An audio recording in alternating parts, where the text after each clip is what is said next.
untuk segala berkat-Mu. Kami datang dengan segala kerendahan hati. Ampunilah segala kesalahan yang kami perbuat, sengaja atau tidak sengaja.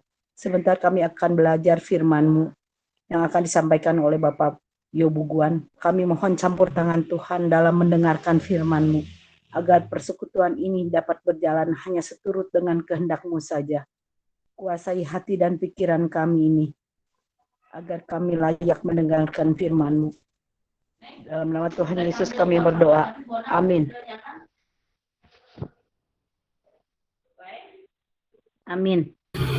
Amin. Terima kasih Bu Eti. Mari kita mendengarkan firman Tuhan dari Pak Yobuguan. Silakan Pak Yo. Oke. Ya, selamat malam saya ucapkan kepada saudara sekalian yang sudah dari berbagai tempat ya di penjuru bumi untuk berkumpul. Puji Tuhan ada teknologi ini untuk kita belajar bersama. Malam ini saya harap saudara bisa menyiapkan catatan dan atau memperhatikan presentasi yang akan saya bagikan ini. Sekarang izinkan saya untuk share presentasi saya. Hari ini kita akan belajar Jemaat Philadelphia. Apakah sudah muncul? Cross check. Halo, Belum. apakah sudah muncul? Masih belum Pak Yo? Belum? Belum. Oke.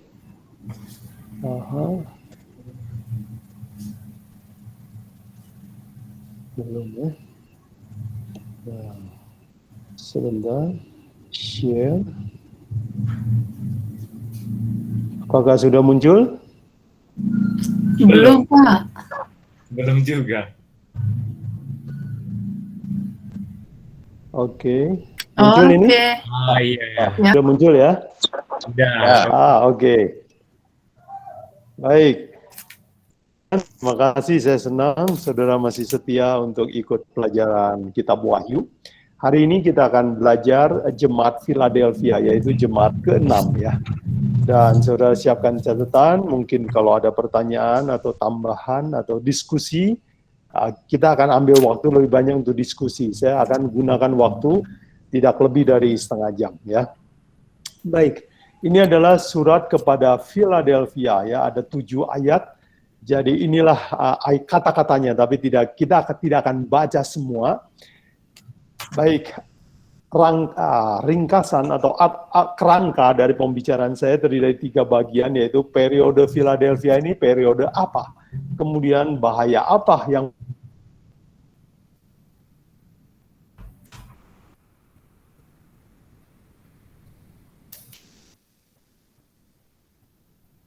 ada.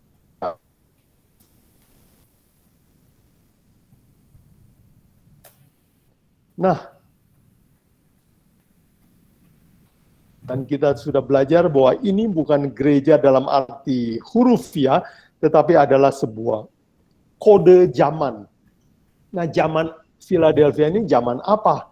Itu adalah zaman sesudah Tiatira, bukan? Kita sudah belajar, Tiatira adalah zaman Roma kepausan berkuasa.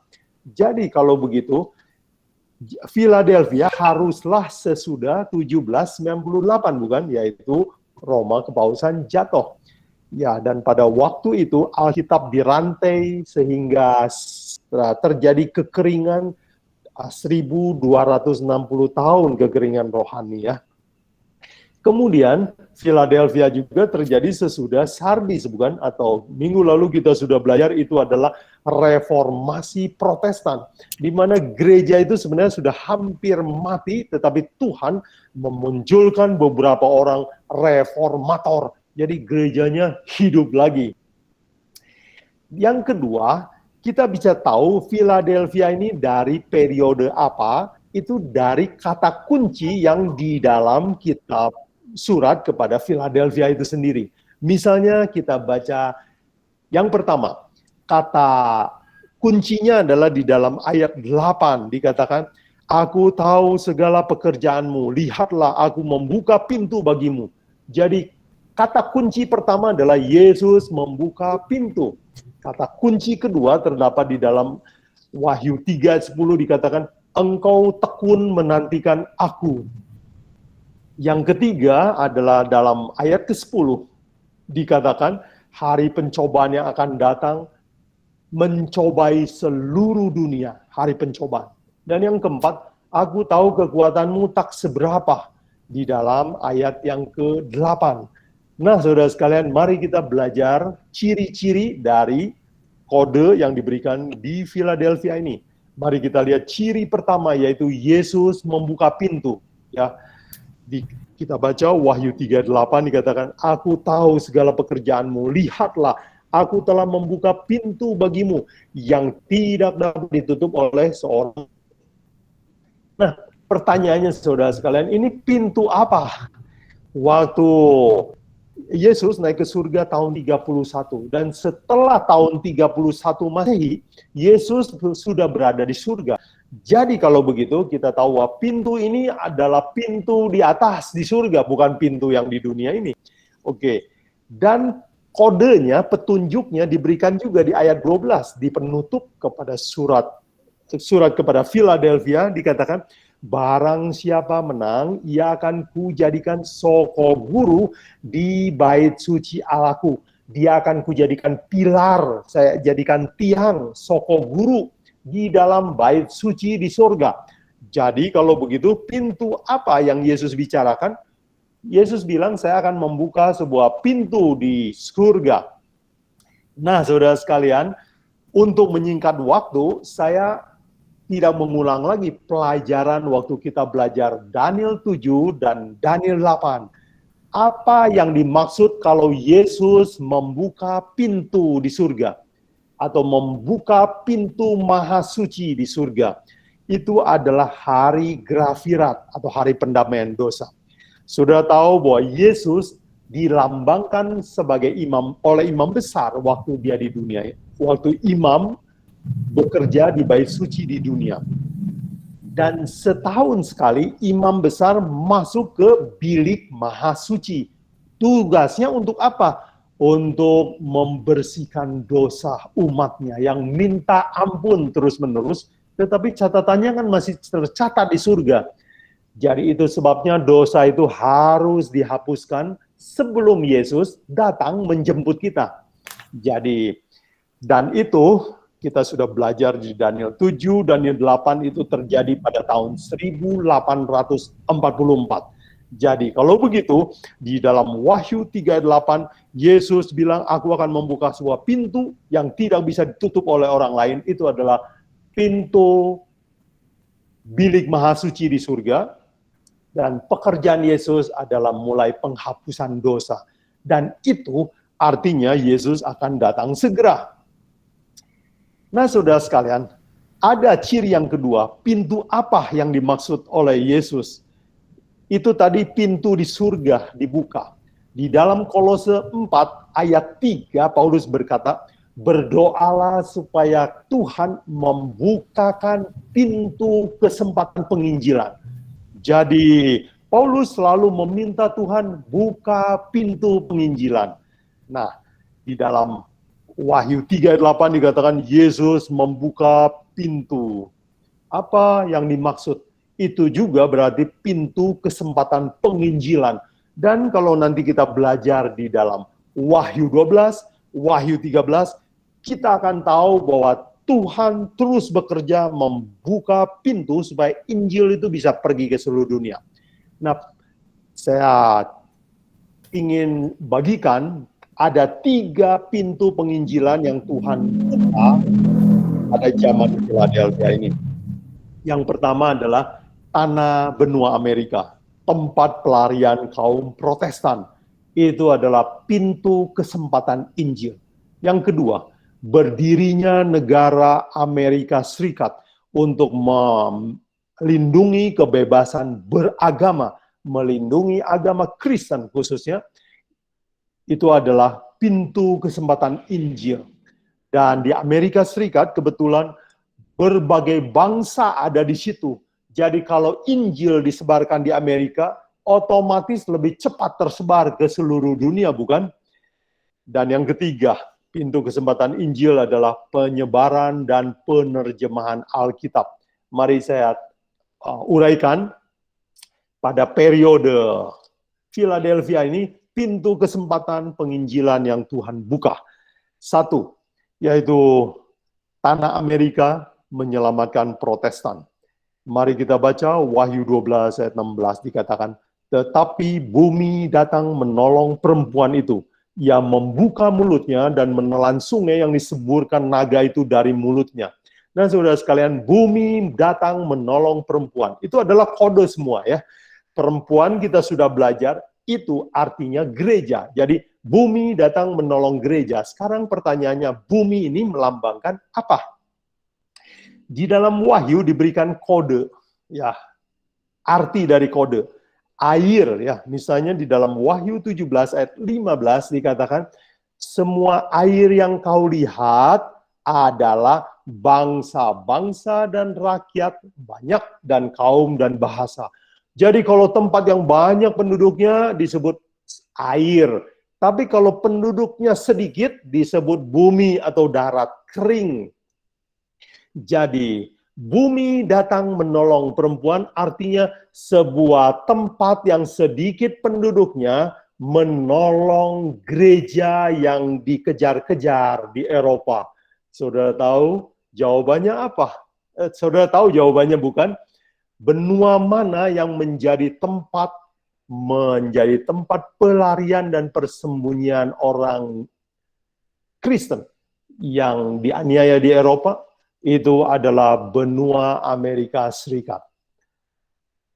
Kemudian kita baca di dalam Wahyu 13 ayat 11 dikatakan, dan aku melihat seekor binatang lain keluar dari dalam bumi dan bertanduk dua sama seperti anak domba, dan ia berbicara seperti seekor naga.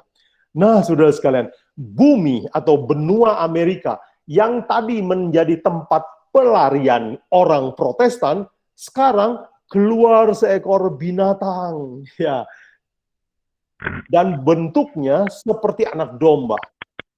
Apa artinya kode-kode ini, saudara sekalian? Binatang artinya negara atau kerajaan. Ya, kita waktu belajar Daniel 7, di ayat 17 kita dapat kodenya. Kemudian anak domba itu adalah lambang Kristus, atau kalau seperti anak domba, seperti Kristen, ya, seperti Kristus artinya Kristen, bukan? Jadi kalau ayat ini mengatakan, aku melihat seekor binatang lain keluar dari dalam bumi, bentuknya seperti anak domba, itu bisa kita artikan, saya melihat sebuah negara keluar dari benua yang sedikit penduduknya dan sifatnya Kristen.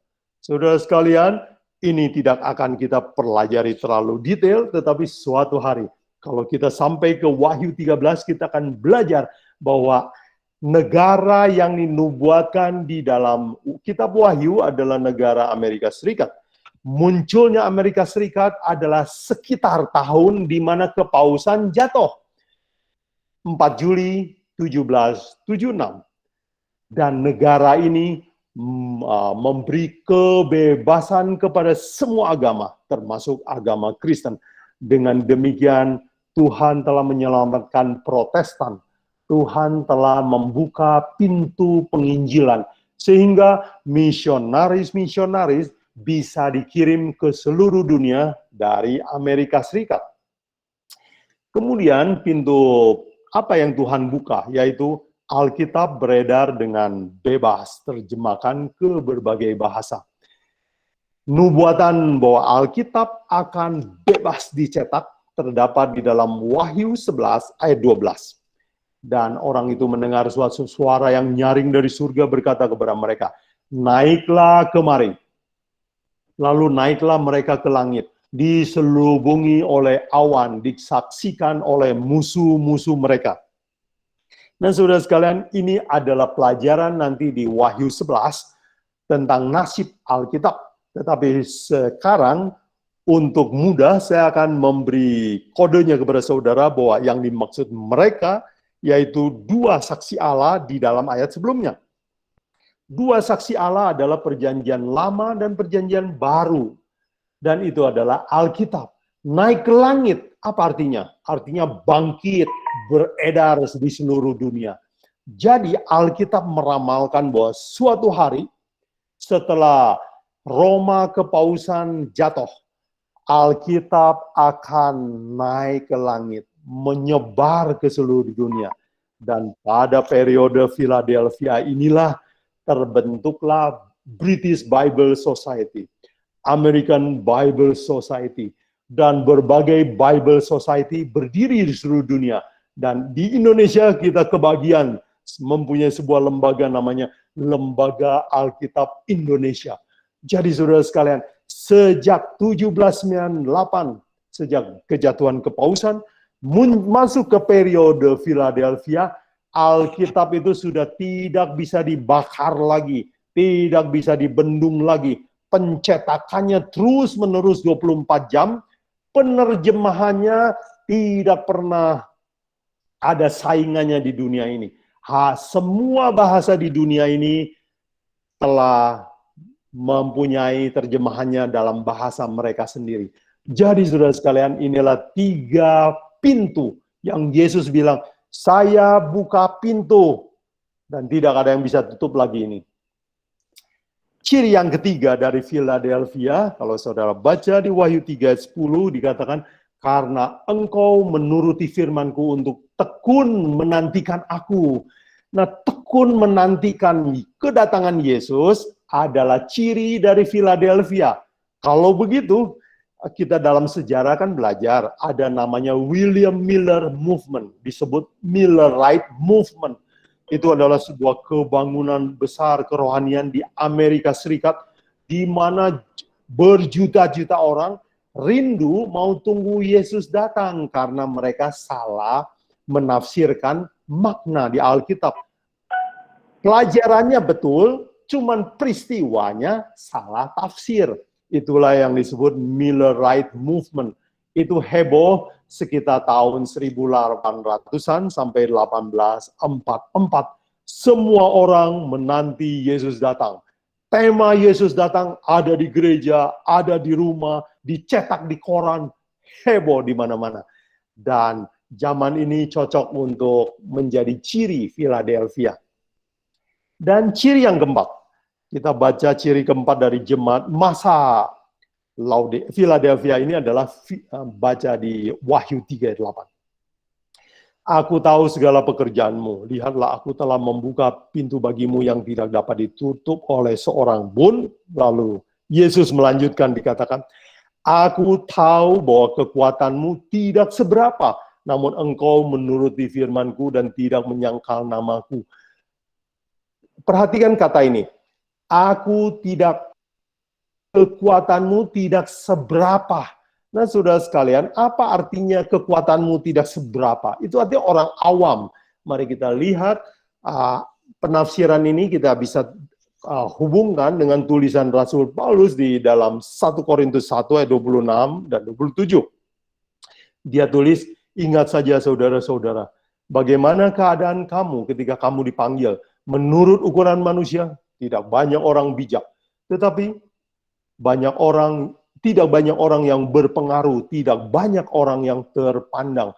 Tetapi apa yang bodoh bagi dunia dipilih Allah untuk memalukan orang yang berhikmat, dan apa yang lemah bagi dunia dipilih Allah untuk memalukan yang kuat. Saudara sekalian, di permulaan Injil Tuhan pilih orang-orang yang sederhana. Dalam bahasa kita sekarang bisa kita sebut orang awam, bukan orang yang sekolah Alkitab. Tuhan pakai orang biasa untuk melakukan reformasi kerohanian. Dan pada zaman ini kita baca dalam sejarah ada orang bernama Joseph Wolf. Dia tertarik belajar Alkitab dan dia mengajarkan kedatangan Yesus kemana-mana. Ada seorang bernama Lacunza di Amerika Latin. Dia juga terdorong oleh Roh Kudus mempelajari Alkitab dan dia juga sebarkan berita kedatangan Yesus kemana-mana. William Miller, siapa dia? Dia sebenarnya seorang petani dan dia orang biasa, tidak pandai bicara. Tetapi suatu hari dia merindukan hidup yang lebih baik, ingin lebih bahagia. Ada orang, dia jarang ke gereja. Ada orang menganjurkan kepada dia, mengapa tidak baca Alkitab? Lalu dia coba baca Alkitab, dan dia mulai menyukai Alkitab, hidupnya diubahkan. Sampai dia akhirnya mencintai Alkitab, dan waktu dia belajar kitab Daniel, dia diyakinkan bahwa Yesus akan datang segera.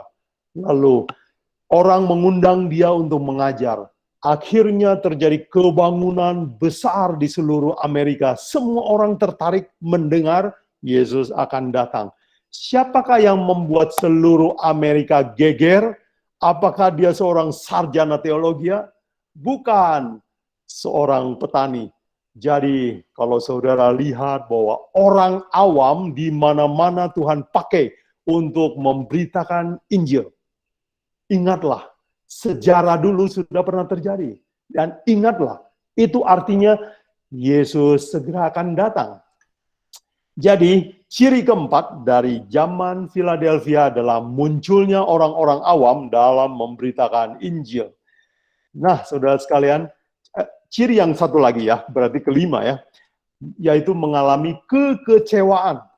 Mari kita baca di dalam Wahyu 3 ayat 10 bagian kedua dikatakan, maka aku pun akan melindungi engkau dari hari pencobaan yang akan datang atas seluruh dunia untuk mencobai mereka yang diam di bumi.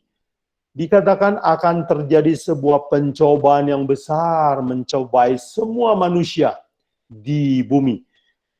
Apa artinya, saudara sekalian? William Miller dan semua orang yang belajar Alkitab pada waktu itu percaya bahwa Yesus akan datang 22 Oktober 1844 dari belajar kitab Daniel. Tetapi mereka salah tafsir. Dan Tuhan mengizinkan salah tafsir ini terjadi. Untuk apa? Untuk menguji iman orang-orang. Mari kita lihat bahwa kekecewaan besar ini sudah diramalkan oleh Tuhan di dalam kitab Wahyu. Wahyu 10 ayat 10 dan 11. Saya kutip, lalu aku mengambil kitab itu dari tangan malaikat itu dan memakannya. Di dalam mulutku ia terasa manis seperti madu, tetapi sesudah aku memakannya, perutku menjadi pahit rasanya. Maka ia berkata kepadaku, engkau harus bernubuat lagi kepada banyak bangsa dan kaum dan bahasa dan raja. Akan ada sebuah peristiwa, makan buku, manis di mulut, pahit di perut. Buku apa yang dimaksud? Buku Alkitab. Belajar Alkitab terasa manis, tetapi kemudian pahit. Itulah pengalaman kekecewaan besar 22 Oktober 1844. Mereka malu sekali kepada tetangga karena Yesus tidak datang. Tetapi dari ayat 11, pahit ini sengaja Tuhan izinkan. Tuhan tidak cegah musibah ini terjadi. Dan dari mana kita tahu bahwa Tuhan meridhoi peristiwa ini? Dari ayat 11 kan, engkau harus bernubuat lagi. Teruskan belajar Alkitab. Ajarkan kepada segala bangsa. Jadi terus setelah kekecewaan ini, jangan berhenti belajar Alkitab terus. Jadi kekecewaan 1844 adalah kode ciri dari periode Philadelphia.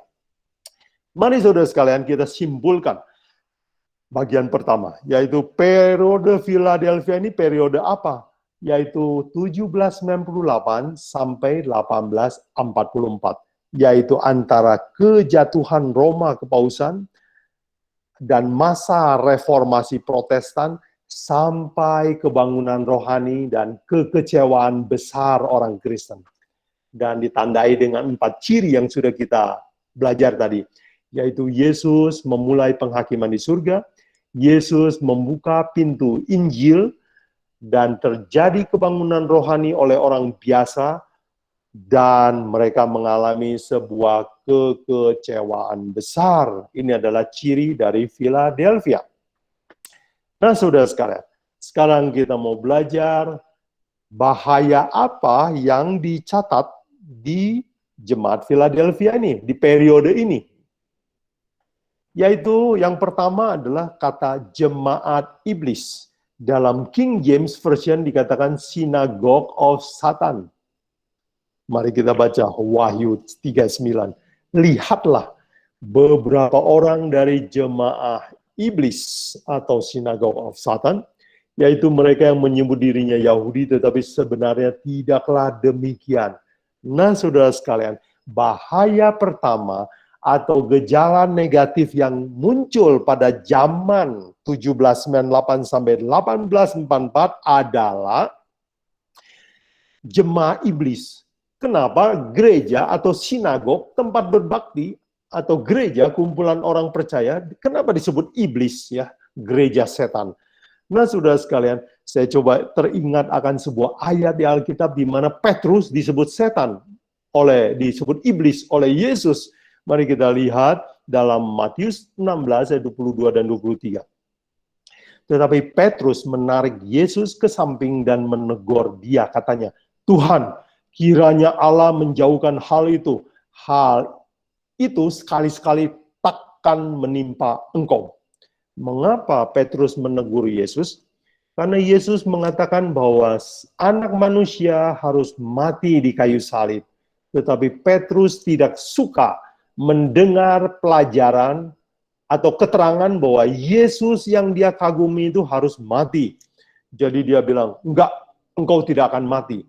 Dan waktu dia bilang, engkau tidak akan mati, Yesus berpaling dan berkata kepada Petrus, enyahlah iblis, engkau batu sandungan bagiku, sebab engkau bukan memikirkan apa yang dipikirkan Allah, melainkan apa yang dipikirkan manusia. Jadi, kita dapatkan sebuah definisi, bukan? Kenapa Petrus disebut iblis? Karena dia memikirkan pikirannya sendiri, pendapatnya bukan memikirkan pendapat Allah. Jadi kalau begitu, kapankah gereja itu disebut gereja setan? Kalau gereja memakai pendapat manusia lebih tinggi dari pendapat Alkitab. Jadi kalau begitu saudara sekalian, semoga kita sekarang jangan lagi takut kepada gereja setan yang katanya menyembah peti mati ya, berdoa di depan mayat atau pakai gambar tengkorak di gereja. Itu gereja setan yang terlalu jelas setannya. Tetapi ada banyak gereja yang lebih dengar pendapat manusia daripada pendapat Alkitab. Itulah gereja setan, itulah jemaah iblis yang muncul pada periode Philadelphia ini. Jadi saudara sekalian, kita harus hati-hati ya dalam mengelola gereja. Ingat, gereja yang benar adalah berdiri di atas firman Tuhan. Ya. Minggu lalu kita sudah belajar satu kata, yaitu sola scriptura. Bible and Bible only. Pada periode ini, kenapa disebut jemaah iblis? Karena gereja itu gampang sekali memecat anggota yang ikut KKR-nya William Miller. Jadi badan gereja menjadi sangat kuat. Pendeta-pendeta punya seragam khusus. Saudara sekalian, kalau pendeta-pendeta, para pengerja itu pakaiannya sudah mulai khusus. Mulai diagungkan pendapatnya. Hati-hati, itu adalah tanda bahwa badan gereja itu menjadi kuat. Bukan gerejanya kuat ya, badan ya organisasi gerejanya menjadi kuat. Jabatan-jabatannya, gajinya bagus-bagus. Jabatannya sangat diinginkan oleh banyak orang. Itu artinya gereja sudah badannya menjadi kuat. Dan gereja pada masa itu tidak toleran terhadap perbedaan pendapat. Ya, main pecat, main hukum, main usir ya. Kemudian pada zaman itu gereja sudah mulai bikin dogma. Dan pendapat pimpinan menjadi ukuran kebenaran. Kalau orang nggak mengerti Alkitab, orang akan selalu berkata, mari tanya pendeta, mari tanya majelis gereja, mari tanya pakar. Dan peristiwa ini mulai mirip kan dengan zaman kegelapan, di mana anggota gereja tidak malas belajar Alkitab, semua diserahkan kepada pakar.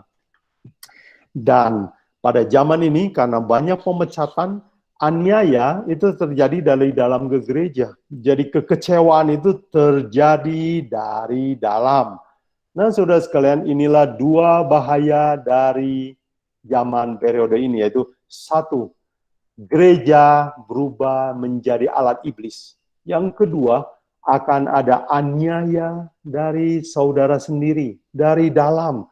Jadi saudara sekalian, jikalau pada akhir zaman dikatakan antikristus akan muncul dari dalam, nabi palsu akan muncul dari dalam, menggunakan ayat Alkitab, menyebut nama Tuhan.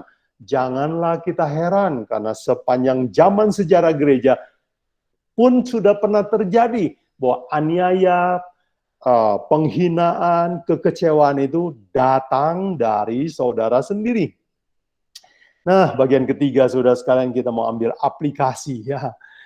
Aplikasi adalah, oh ya, tadi saya sudah ringkaskan ini ya, gereja akan menjadi sinagog of Satan, terus kemudian kekecewaan dan aniaya akan terjadi dari dalam. Solusinya bagaimana, saudara sekalian? Mari kita lihat dalam surat kepada Philadelphia diberikan solusinya. Wahyu 3:11. Yesus berkata, "Aku datang segera. Peganglah apa yang ada padamu, supaya tidak seorang pun mengambil mahkotamu." Pegang. Jadi saudara sekalian, apa nasihat Yesus kepada jemaat Philadelphia yang mengalami aniaya, pemecatan dari gereja, didiskreditkan, ditertawakan oleh sesama saudara seiman? Pesan Yesus begini, jika Anda dikecewakan, pegang firman Tuhan yang masih saudara punya. Alkitab jika saudara punya, buka lagi, baca lagi, sehingga dengan demikian Yesus mengatakan itulah obat untuk mengatasi kekecewaan. Mari kita lihat apa yang Paulus nasihatkan juga hal yang sama di dalam Ibrani 12 ayat 2 dan 3. Paulus bilang begini, marilah kita melakukannya dengan mata yang tertuju kepada Yesus yang memimpin kita dalam iman dan membawa iman kita kepada kesempurnaan. Nah, saudara sekalian, dalam bahasa King James Version lebih clear ya, lebih tepat. Dikatakan, marilah kita melakukannya dengan mata yang tertuju kepada Yesus Kristus yang adalah pemula iman kita dan akhir dari iman kita. Jadi saudara sekalian, kenapa kita datang ke gereja? Kenapa malam ini kita belajar Bible, mau ikut Bible study? Karena kita percaya kepada Alkitab, karena kita percaya kepada Yesus Kristus. Jadi kalau kita mulai dengan Alkitab, kita mulai dengan Yesus Kristus, kenapa kita seringkali berakhir iman kita hanya karena kecewa, tersinggung oleh saudara seiman? Saudara sekalian, belum lama ini saya bertemu dengan seorang saudara seiman, mantan saudara seiman. Dia datang ke gereja, belajar Alkitab, dibaptis, dapat banyak buku-buku kerohanian. Setelah berjalan beberapa bulan, 1 tahun lebih, dia kecewa. Dia kecewa kepada pemimpin, dia kecewa kepada suasana gereja, dia kecewa kepada orang-orang lain, banyak hal yang dia keluhkan.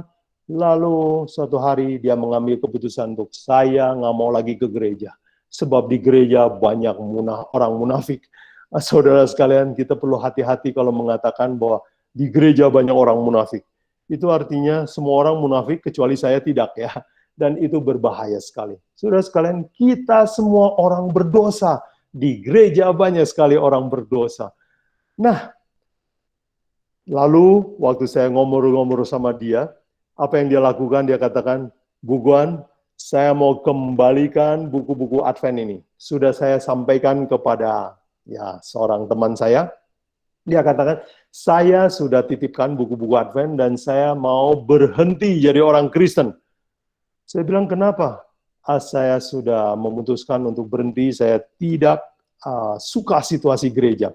Dan Begitulah keputusan dia. Sampai saat ini saya masih mendoakan dia. Semoga Roh Kudus, Yesus Kristus, yang dulu dia percaya, itu boleh dia ingat lagi. Nah, saudara sekalian, kan sayang sekali. Dia sudah mulai dengan Yesus, dia sudah mulai dengan Alkitab, kenapa berakhir hanya dengan rasa tersinggung atau kecewa? Sayang sekali. Itu sebabnya Paulus katakan, lakukan dengan mata yang selalu lihat Yesus, ya, dia adalah pemula iman kita dan dialah akhir kita. Kita akan percaya sama dia sampai bertemu dengan dia. Dan apa arti memandang Yesus? Inilah arti praktikal yang Paulus katakan. Di dalam ayat berikutnya, di dalam Ibrani 12 ayat 3 dikatakan, ingatlah selalu akan dia yang tekun menanggung bantahan yang sehebat itu terhadap dirinya dari pihak orang-orang berdosa. Kata praktikal dari Paulus adalah, apa artinya memandang Yesus? Artinya pikirkan Yesus. Ingat-ingat Yesus. Hafalkan firman-Nya. Itulah solusi kita kalau kita mengalami kekecewaan di dunia ini. Saudara sekalian, firman Tuhan adalah benih yang hidup. Dialah yang bisa menguatkan kita. Inilah presentasi dan pelajaran kita malam ini. Semoga hati kita dikuatkan. Nah, saudara sekalian, sebelum kita masuk tanya jawab, mari kita tunduk kepala sebentar untuk berdoa. Bapa di dalam surga, terima kasih kami telah dituntun belajar periode Jemaat Philadelphia. Tuhan, bantu kami. Seringkali kami mengalami kekecewaan terhadap orang dari dalam. Dan Tuhan telah memperingatkan kami bahwa gereja bisa menjadi alat setan bila mana kami meninggikan pendapat manusia di atas pendapat Alkitab. Ampuni dosa kami. Bantu kami menjadi anggota gereja yang kuat, memandang Yesus Kristus sampai Engkau datang. Tuntun kami selama kami belajar dalam tanya jawab. Berkati semua pendengar, dalam nama Yesus kami berdoa. Amin. Terima kasih. Kembali ke Pak Tawaris. Amin. Terima kasih banyak Pak Yobuguan. Saudara-saudara, jika ada yang mau ditambahkan, boleh ditambahkan. Kalau ada pertanyaan, boleh disampaikan.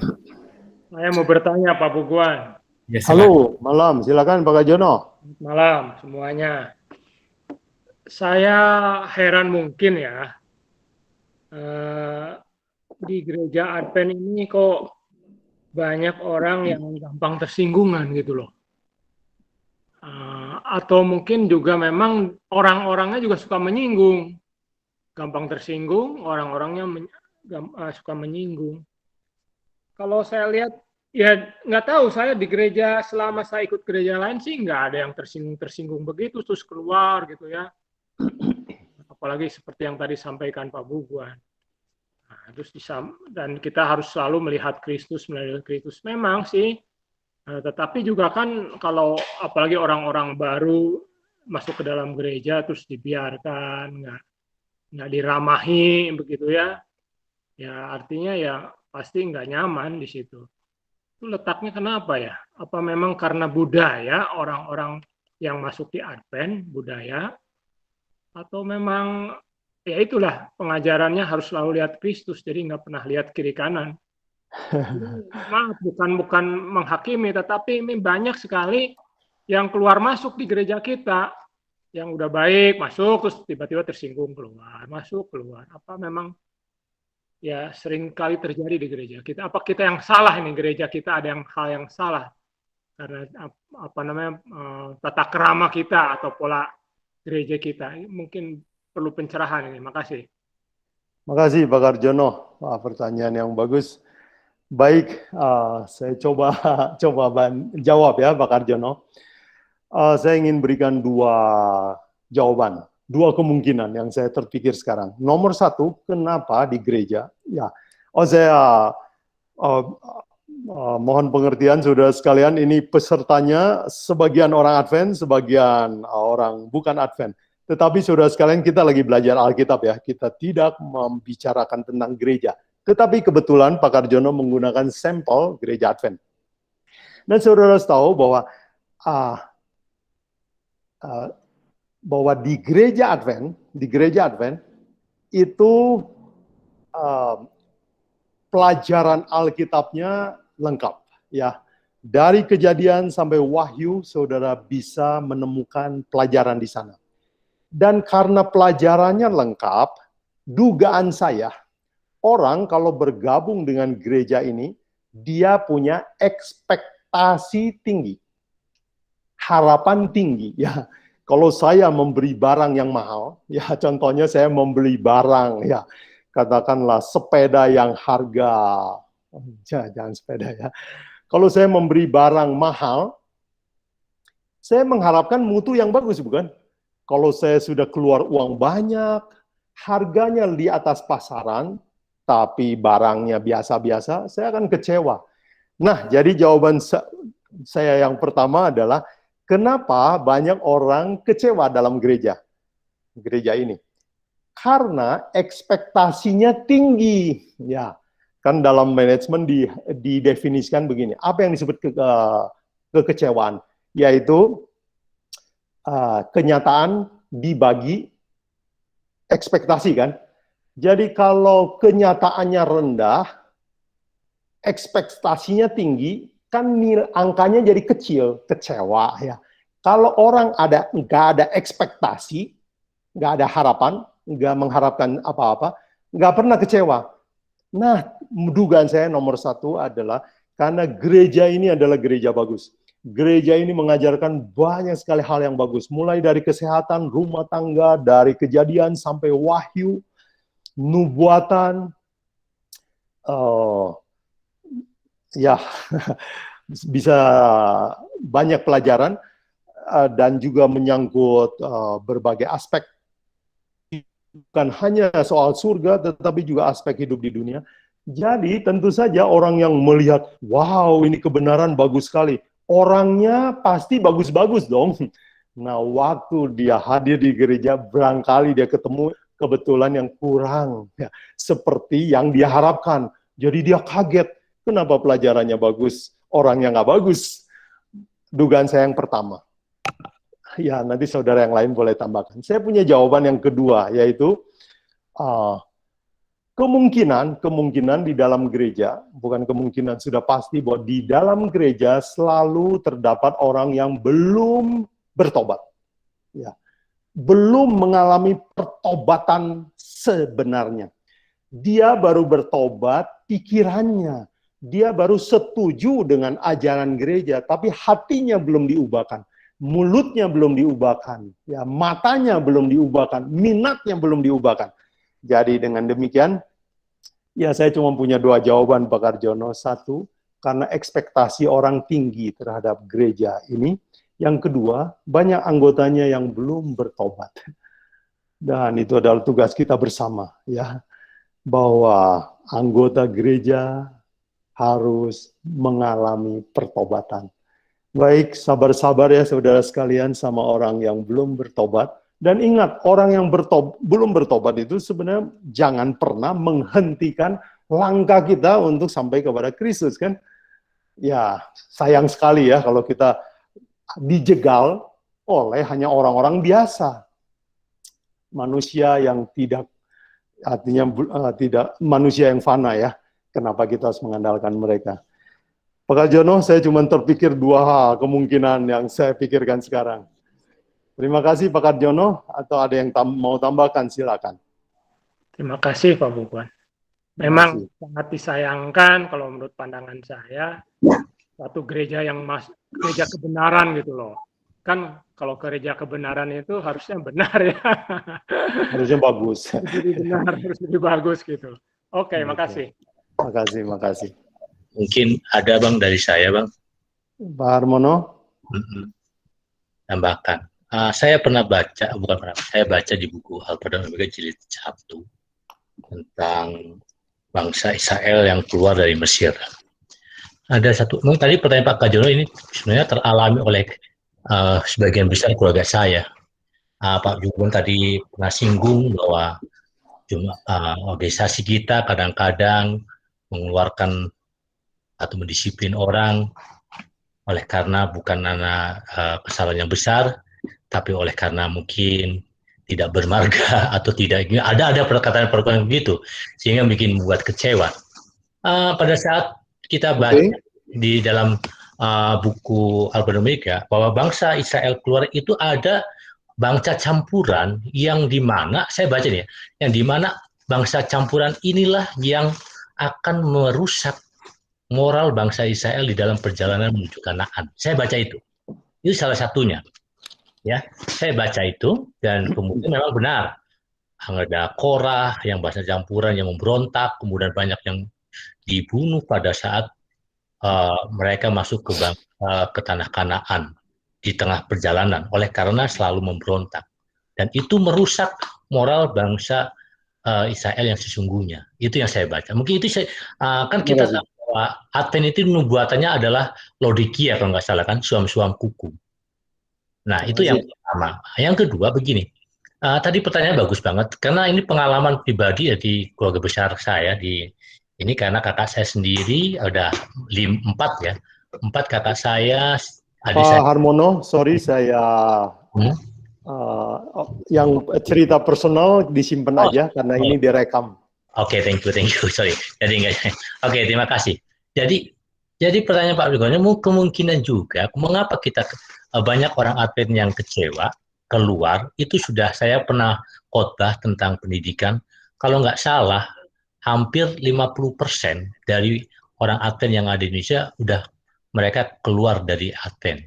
Itu banyak orang muda yang keluar juga, dan juga ada beberapa yang keluar dari Advent. Itu saya karena dapat prestasi. Nah, hal yang mungkin gampang keluar karena begini, benar tadi, seperti Pak Arjono bilang, mungkin karena kemunafikan begini. Hal yang bikin kecewa, sakit hati, bahwa kita orang Advent udah tahu kebenaran. Nah ini, udah Pak Harmono boleh gunakan kata Kristen? Oh, okay, Kristen ya.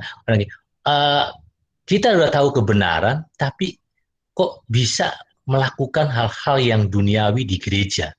Itu kemungkinan itu yang bikin kita pun yang tadinya orang jadi kecewa, yang artinya orang kita yang jadi hidup dalam kebenaran, melihat hal itu jadi kecewa. Kalau tadi memang ya Abang Pak Bukuan sudah nasihati malam ini memang luar biasa ya, Abang sudah nasihati untuk tetap bertahan dalam hal ini, dan saya sendiri adalah anak kelima yang bertahan untuk tetap menjadi Advent. Dan saya sendiri, saya mensyukuri bahwa saya bertahan. Nah, jadi hal-hal yang demikian kayak ginilah memang yang membuat kadang-kadang orang keluar jadi kalau nggak kuat, gitu aja. Mungkin kalau nggak kuat iman, memang kita akan jatuh untuk meninggalkan kebenaran. Tapi kalau kita kuat iman dan kita percaya bahwa hidup bersama dengan Tuhan memang siap untuk menanggung risiko dan siap untuk menghadapi hal-hal yang mungkin mengecewakan kita. Terima kasih Bang, itu kita dari saya. Terima kasih. Baik, apakah ada yang lain?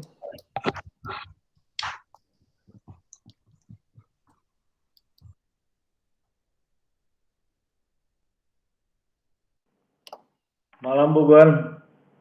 Oh, Pak Togu. Selamat malam. Silakan Pak Togu.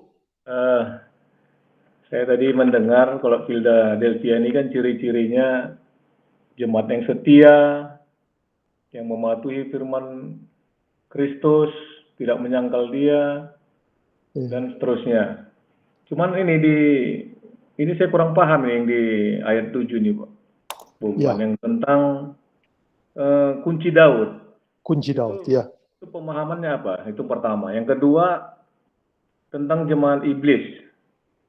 Ya. Ini kalau di situ kan kita lihat adalah orang Yahudi, tapi sebenarnya tidak. Tapi kalau di gereja modern yang sekarang ini bagaimana ciri-cirinya tentang jemaat iblis ini, Bu? Itu kira-kira pertanyaan saya. Terima kasih. Ya, baik. Bagus, ini pertanyaan materi pelajaran kita. Ya, ditanyakan yang pertama, kunci Daud apa artinya ya? Wahyu 3 ayat 7. Inilah firman dari yang kudus, yang benar, yang memegang kunci Daud. Ya, itu adalah Yesus ya. Yang kudus, Yesus yang benar, Yesus yang memegang kunci Daud, tentu juga ada Yesus. Nah, Yesus dikatakan dalam Matius 1 ayat 1. Inilah Yesus Kristus, anak Abraham, anak Daud ya. Jadi Yesus adalah raja yang dinubuatkan akan meneruskan kekuasaan raja dari Daud. Jadi kalau Yesus bilang, akulah yang memegang kunci Daud, mungkin arti kita bisa ganti dalam bahasa sehari-hari jadi begini, sayalah calon raja. Ya. Dan memang Alkitab menubuatkan bahwa Yesus itu memang Mesias atau raja yang diurapi. Tetapi dia bukan jadi raja dunia ini waktu dia datang pertama kali. Tetapi waktu dia nanti datang ketiga, menurut kitab Wahyu, kedua kali dia datang untuk menjemput umatnya. Waktu dia datang ketiga, dia akan menjadi raja dunia, bahkan raja alam semesta selama-lamanya. Jadi kalau Yesus dibilang saya memegang kunci Daud, artinya saya adalah raja. Itu artinya ya. Dan saya adalah raja dan saya punya kunci. Saya bisa buka dan nggak ada orang yang bisa tutup. Kita sudah belajar tadi 2 pintu yang Yesus buka ya. 1, pintu pelayanan penghapusan dosa di surga. Yang kedua, pintu penginjilan dibuka oleh Tuhan. Tadi pertanyaan yang kedua adalah, apa tadi Pak Togu? Tentang jemaat iblis. Oh, jemaat iblis. Ciri-cirinya untuk gereja modern ini gimana nih Pak Guan? Oh, oke. Ya, jemaah iblis. Zaman sekarang siapakah yang disebut jemaah iblis ya? Nah, dulu saya pernah dapat WA katanya, hati-hati loh, di Jalan Anu ada gereja setan. Ya, di depan mimbar itu, mimbarnya pakai peti mati, di dindingnya ada gambar tengkorak. Waktu saya baca berita itu, saya merasa tidak tertarik untuk bahas itu. Kenapa? Itu mah gereja setannya terlalu jelas ya. Setannya pakai gambar tengkorak. Nah, yang Alkitab maksud ini bukan setan dalam bentuk tengkorak. Dan memang kita belajar di Alkitab bahwa setan itu cantik, setan itu menarik. Dia adalah malaikat yang posisinya tinggi di surga. Jadi dia adalah makhluk ciptaan yang indah, bukan tengkorak, bukan sesuatu yang jelek. Jadi, jemaah iblis, apa aplikasinya sekarang? Tadi saya sudah berikan definisi, yaitu bahwa kapankah Yesus menyebut Petrus iblis? Waktu dia mau mengikuti pendapatnya, bukan mengikuti pendapat Tuhan. Kenapa Petrus nggak mau ikut pendapat Tuhan? Karena kedengarannya nggak enak. Saudara sekalian, berapa sering kan kita dengar kalau orang cari gereja, kenapa yuk ke gereja sana? Enak. Ya, kita maunya yang enak ya. Enak di sini, enak di sini, enak di sini. Kalau enak, saya gabung. Tetapi kita nggak mau yang nggak enak ya. Nasihat dari firman Tuhan yang nggak enak kita nggak mau. Jadi, jemaah iblis hari ini, aplikasinya adalah begini Pak Togu. Kalau ya gereja mulai meninggikan doktrin di atas Alkitab, dogma gereja. Kalau pendapat pendeta sudah mengalahkan pendapat gereja. Ya, kalau tradisi manusia itu lebih dihargai daripada pendapat Alkitab, itu sudah jadi alat iblis kan? Begitu. Jadi gereja yang disebut jemaat setan ini sebenarnya bentuknya bagus, mungkin gedungnya juga bagus, orangnya juga ganteng-ganteng ya, dan terpelajar, bisa saja. Jadi itu Pak Togu yang keterangan dari saya. Jadi hati-hati saudara sekalian, kita perlu waspada. Janganlah gereja kita menjadi alat setan. Boleh begitu Pak Togu?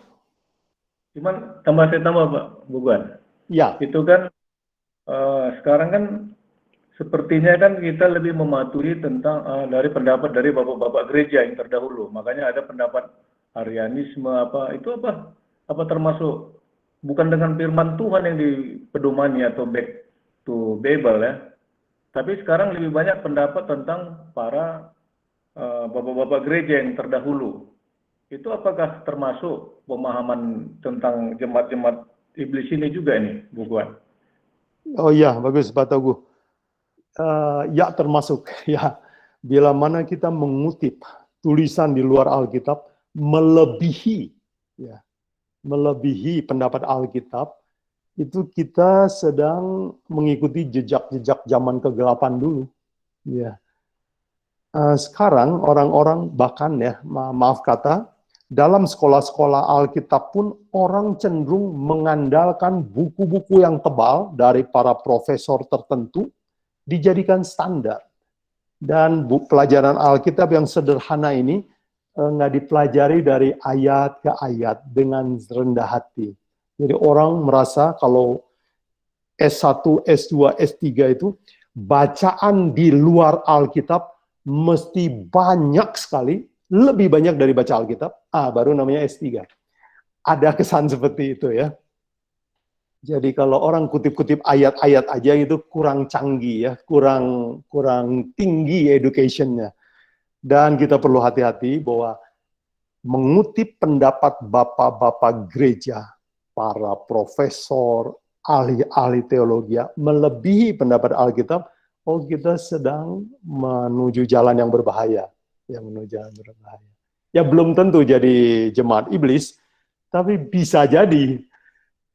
Karena kita meninggikan pendapat manusia lebih dari Alkitab. Apakah cukup terjawab, Pak Togu? Terima kasih, Bu Guan. Oke, amin. Thank you, Pak Togu. Pak Bu Guan, ada pertanyaan dari Pak Budi itu ya. Oh ya, silakan.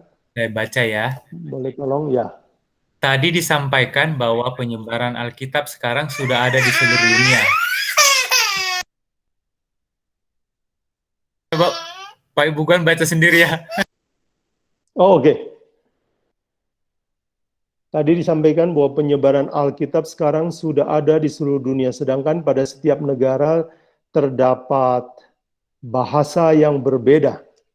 Apakah dalam hal penerjemahan dari bahasa aslinya ada sebuah lembaga internasional yang menyeleksi tentang kebenaran makna dari sebuah Alkitab? Karena terkadang bisa muncul salah persepsi jika keliru dalam penerjemahan dan penggunaan bahasa dalam setiap negara yang berbeda-beda. Oke, terima kasih Pak Budi. Pertanyaannya adalah apakah ada badan yang menyeleksi, menguji semua penerjemahan? Ya, jawabannya ada dan ada yang tidak ada. Ya. Ada yang diuji, ada yang tidak diuji. Tetapi yang diuji pun bisa mengandung kesalahan, Pak Budi. Jadi dalam menerjemahkan Alkitab adalah pekerjaan yang susah sekali. Susah. Sebagai contoh, kalau saya dalam bahasa Indonesia kita katakan Tuhan tidak pandang bulu. Bagaimana saudara menerjemahkan ke dalam bahasa Inggris? Ya. Kalau saudara terjemahkan kata per kata, orang bahasa Inggris akan bingung ya. Apa artinya itu? Kalau saudara terjemahkan secara keseluruhan arti ungkapan itu, saudara harus mengerti zamannya bahasa itu diucapkan kan? Sebab jangan pandang bulu, mungkin belum tentu ada zaman pada zaman Majapahit, maybe ya. Zaman sekarang kita biasa pakai itu. Jadi menerjemahkan Alkitab yang berumur 3000-an tahun ini bukanlah pekerjaan yang mudah. Jadi Pak Budi, mungkinkah ada salah terjemahan di dalam Alkitab? Sangat mungkin. Sangat mungkin. Ya. Tetapi bagaimana cara mengatasi bahwa terjemahan yang salah ini jangan sampai menyesatkan kita? Caranya adalah pelajarilah Alkitab dari depan sampai belakang. Dari atas sampai ke bawah. Dengan demikian, kalau ada yang salah terjemahan, terus langsung kita curiga. Ini kayaknya salah terjemahan nih. Saya coba periksa bahasa lain. Ya. Contoh Pak Budi, waktu zaman saya kuliah dulu, seringkali kita punya fotokopi diktat kuliah. Dan diktat kuliah itu seringkali sudah fotokopi dari teman, terus temannya dipinjamkan lagi untuk difotokopi. Jadi fotokopi, dikopi lagi, dikopi lagi. Seringkali kami yang angkatan muda itu kecewa. Sebab fotokopi itu buram. Ada beberapa huruf yang hilang. Tetapi kalau saya belajar sungguh-sungguh, huruf yang hilang itu tidak membuat saya kecewa sama diktat. Tetap huruf yang hilang itu saya bisa tebak maksudnya. Ya, oh ada yang hilang nih. Oh ini kelihatannya maksudnya ini. Kenapa? Karena saya baca di depan sampai ke belakang. Saya bisa tebak kira-kira yang hilang ini maksudnya apa. Nah, bagaimana dengan Alkitab? Saya pernah dengar ada orang bilang, wah ini Alkitab banyak salah terjemahan. Bagaimana kalau kita buang aja? Saya bilang, jangan dibuang, sayang ya. Alkitab walaupun ada salah terjemahan, pakailah. Baca dari depan ke belakang, baca, pelajari dari atas ke bawah, dan nanti kita akan bisa merasakan bahwa, oh ini ada yang aneh nih. Lalu kita coba periksa terjemahan yang lain. Maka kita akan dapatkan jawabannya. Jadi begitu Pak Budi. Nah, tetapi ada badan-badan yang memeriksa terjemahan itu, tetapi sekalipun ada, tetap tidak akan pernah sempurna 100%. Ya, Pak Budi, terima kasih ya. Nah, jadi saudara sekalian, jangan kendor belajar Alkitab, walaupun di Alkitab ada mengandung beberapa kesalahan. Tetapi itu tidak akan membatalkan iman kita, keselamatan dari Yesus Kristus. Thank you Pak Budi, pertanyaan baik.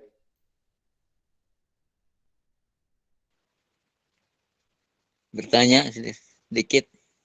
Oh ya, Pak Peter, Pak Chandra Peter, silakan. Itu di ayat 12. Saya kurang mengerti, ini juga namaku yang baru akan kutulis pada dirinya. Apakah nama Yesus yang diganti atau yang baru atau gimana? Oh ya, dan padanya akan kutuliskan nama Allahku. Ya, nama. Ya. Oke, Pak Peter, bagus pertanyaan ini. Nama dalam Alkitab itu selalu punya arti ya. Makna itu mencerminkan cita-cita atau karakter seseorang ya. Contohnya, Yakub. Kenapa diganti nama jadi Israel? Ya, karena Tuhan mau mencita-citakan karakter yang baru dari Yakub.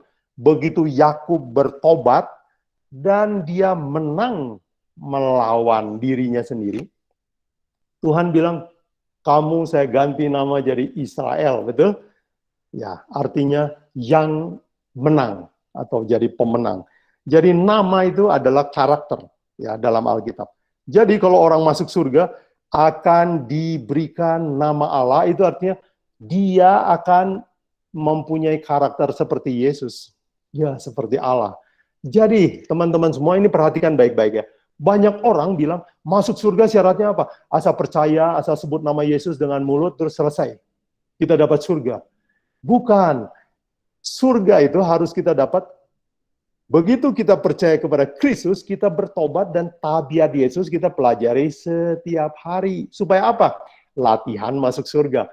Jadi sebelum masuk surga, sekarang surga itu sudah terjadi, yaitu Yesus hidup dalam tabiat saya setiap hari. Setiap hari saya pengen belajar tentang dia.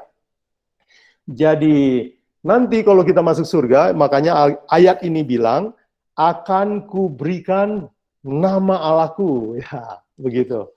Pak Peter. Jadi nama itu artinya karakter. Saya akan berikan karakter Allah kepada orang-orang yang di dunia ini sudah meniru tabiat Yesus Kristus. Dan mungkin saya bisa tambahkan juga untuk Pak Peter yang tanyakan ini. Kalau saudara lihat Wahyu 2 ayat 17, orang yang masuk surga juga akan diberi nama. Nama baru. Jadi nama Yesus ditulis di dahi. Yang kedua, orang yang masuk surga dikasih nama baru. Apa artinya nama baru? Kita mempunyai tabiat yang baru. Ya, jadi kalau di dunia ini nama saya Buguan, itu pemberian orang tua saya. Tuhan bilang, oh nama Buguan kurang bagus untuk di surga. Saya akan kasih sebuah nama yang sesuai dengan cita-cita Tuhan buat kamu. Ya, kira-kira begitu ya Pak Peter ya, boleh? Boleh, boleh. Terima Terima kasih. kasih Pak Peter. Saya ingat ini, kebetulan saya ingat orang-orang Sumatera Utara kan juga suka kasih marga kan sama orang yang menikah dengan keluarga mereka, bukan? Begitu ya Pak Tawaris ya? Diberi marga. Saya suka itu tradisi itu. Kenapa? Iya, iya. Orang Batak itu sangat ramah sama orang luar.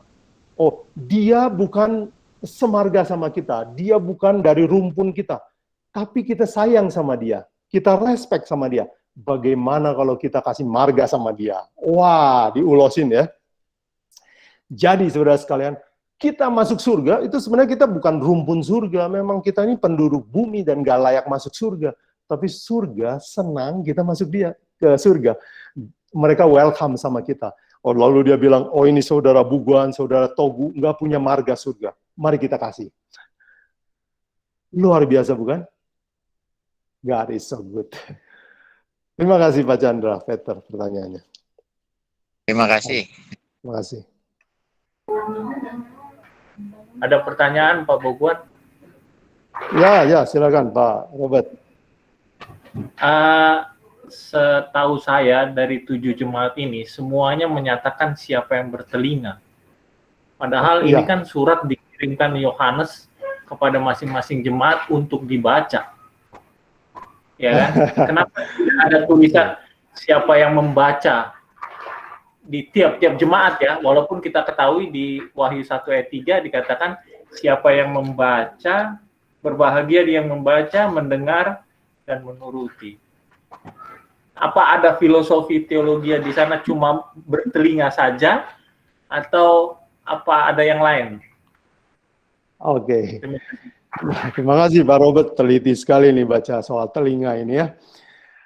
Yesus juga sering bilang ya, siapa yang punya telinga dengarlah ya. Itu sebuah ungkapan, sebuah gaya bahasa pada zaman itu. Nomor 1, gaya bahasa ya. Yang kedua, memang pada zaman itu sedikit orang yang membaca. Satu gereja kalau punya satu gulungan kitab itu udah hebat lah. Saudara baca misalnya di dalam Lukas 4, pada hari Sabat Yesus pergi ke rumah ibadah, lalu dia hendak membaca dari gulungan kitab Yesaya. Wow, Yesus mengambil gulungan lalu dia baca. Kalau zaman sekarang Yesus pegang Yesaya, anggota pegang Yesaya bukan? Tapi bukan begitu zaman dulu. Gulungan itu nyalinnya setengah mati kan. Jadi yang biasanya baca itu satu orang, yang dengar banyak. Jadi itu sebab, ini arti yang kedua ya. Memang ada aspek background-nya ya, latar belakangnya yaitu memang ungkapan ini cocok juga ya. Siapa yang bertelinga hendaklah dengar apa yang difirmankan Tuhan. Jadi cocok juga ya. Karena memang kebanyakan orang waktu itu dengar. Oke. Bukti lain saya berikan bahwa memang pada zaman itu sedikit sekali orang yang membaca, lebih banyak orang mendengar. Roma 10 iman datang dari pendengaran. Mengakan firman Tuhan. Jadi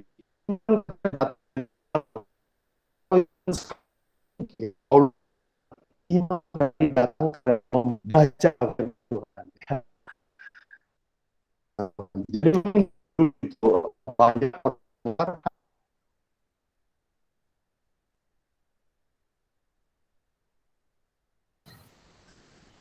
Macet ya? Suaranya nggak ada sebagian. Oh iya. Pak Yobuguan mungkin sih. Terima kasih Pak Robert. Boleh diulang Pak Yobuguan? Tadi nggak kedengaran sama. Oh iya Pak Robert, itu jawaban yang saya bisa berikan sama Pak Robert. Apakah cukup jelas Pak Robert? Thank you. Suara saya jelas? Iya, cuman di pertengahan tadi nggak kedengaran sama sekali Pak Yo. Oh iya. Yang kedua, yang poin keduanya itu tadi. Ya. Oh, poin kedua. Poin kedua saya bilang bahwa pada zaman itu satu gereja biasanya cuma punya satu gulungan Alkitab. Iya, bukti yang di Roma tadi. Buktinya dari Lukas 4 ayat 16. Yesus pada hari Sabat ke gereja, lalu diberikan gulungan kitab Yesaya, lalu hendak membaca. Jadi waktu zaman dulu, orang tahu firman itu karena dengar. Karena menyalin itu luar biasa repot ya. Ya, saya kira Alkitab kita ini kalau di fotokopi hari ini juga lama ini yang fotokopi ya. Tangannya sampai pegel ini yang fotokopi Alkitab. Apalagi kalau nyalin ya. Jadi yang kedua, memang pada zaman itu sedikit sekali orang yang membaca. Lebih banyak orang yang mendengar. Bukti itu terdapat di dalam Roma 10 ayat 17, Pak Robert. Ya, iman datang dari pendengaran akan firman. Kenapa dikatakan pendengaran? Karena zaman dulu sedikit sekali orang yang membaca. Boleh begitu Pak Robert? Cukup jelas?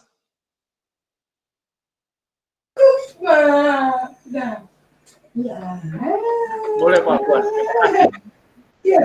Ada suara-suara yang bocor, apakah bisa di... Mungkin Pak, ya udah Pak mute? John. Oh. Udah. Oke, saya sudah mute ya.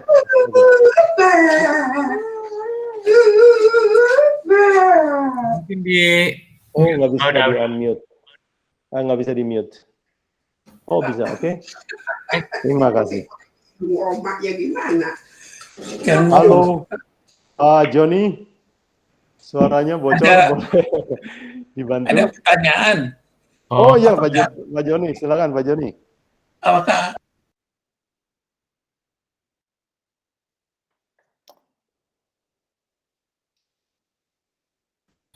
Pak Joni di unmute dulu mic-nya. belum dibuka? Ya. Udah dibuka. Silakan Pak Joni. Apakah Islam itu ada di dalam kitab Wahyu? Ada. Negara Islam, bukan Islam. Maksud saya agama Islam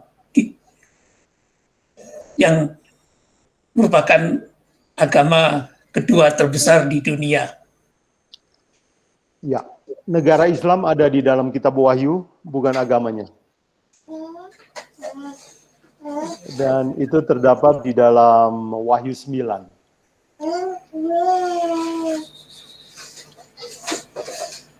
Ya, itu saja Pak Joni. Mengenai agama Islam tidak ada. Iya, tidak disinggung. Agama negara Islam ada. Nubuatan tentang negara Islam. Oke. Terima kasih Pak Joni. Terima kasih. Terima kasih Pak Joni. Baik. Boleh bertanya ya Pak? Oh iya, Bu Nenggolan, dipersilakan. Ini tentang apa nih, bahaya jemaat Philadelphia, zaman Philadelphia. Ya. Jadi ini tadi Wahyu 3 ayat 9, ya jemaat Philadelphia itu adalah jemaah iblis. Kalau saya tidak salah ya Pak ya. Bukan, nah, ada jemaah iblis. Ya. Beberapa dari jemaah iblis, oke, beberapa saja. Nah, jadi ini ada tadi cirinya barangkali atau tanda-tanda jemaah iblis, bukan ciri apa? Tanda-tanda jemaah iblis. Gereja memecat anggota yang ikut KKR. Ini kebetulan yang dirujuk tadi zaman William Miller. Iya. Ya kan? Nah, sekarang pun gereja juga banyak memecat ini juga ini. Mungkin ada hubungannya dengan karena gereja menjadi kuat ya. Tapi yang paling menjadi perhatian saya itu adalah tidak toleran terhadap perbedaan pendapat, dan gereja zaman Philadelphia ini mirip dengan zaman kegelapan.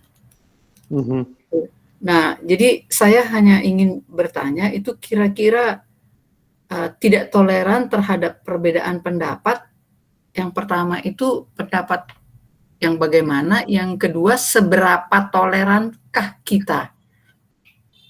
Seberapa tolerankah kita bisa boleh menerima pendapat? Mungkin itu ya. Ya. Baik, bisa ini ya Pak ya. Bahasa saya nggak begitu bagus sih. Jelas, bagus. Ya, bagus. Ya, tadi saya tidak respons karena saya sambil berpikir, karena pertanyaannya ini berat ini. Seberapa toleran ya? Apa yang dimaksud tidak toleran? Memang gereja zaman kegelapan itu tidak toleran sekali. Orang nggak boleh beda pendapat sama gereja. Jadi langsung ya diancam hukuman mati, kemudian dipecat, tidak toleran. Oh, Seberapa? Jadi sebenarnya begini, di dalam tulisan Paulus dia menganjurkan untuk toleransi, saling menghargai satu sama yang lain. Contoh misalnya Roma 12 ayat 3. Ya, janganlah menganggap kamu lebih tinggi dari orang lain. Roma 3 salah terjemah.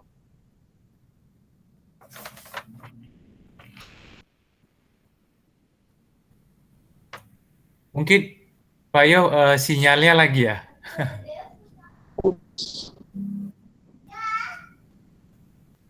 Halo?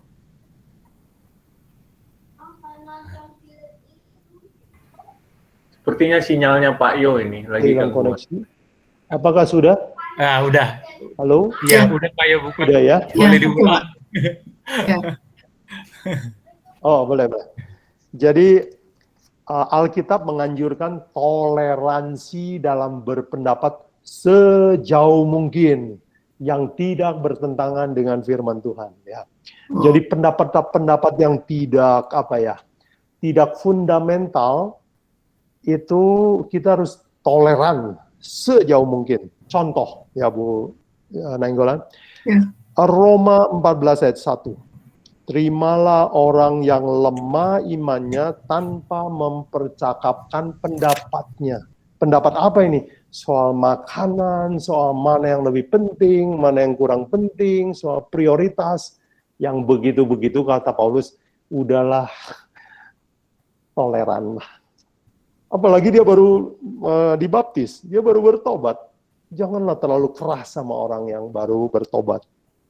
Oke. Di dalam Roma 12 ayat 3, Paulus bilang, janganlah kamu memikirkan hal yang lebih tinggi. Itu salah terjemahan ya.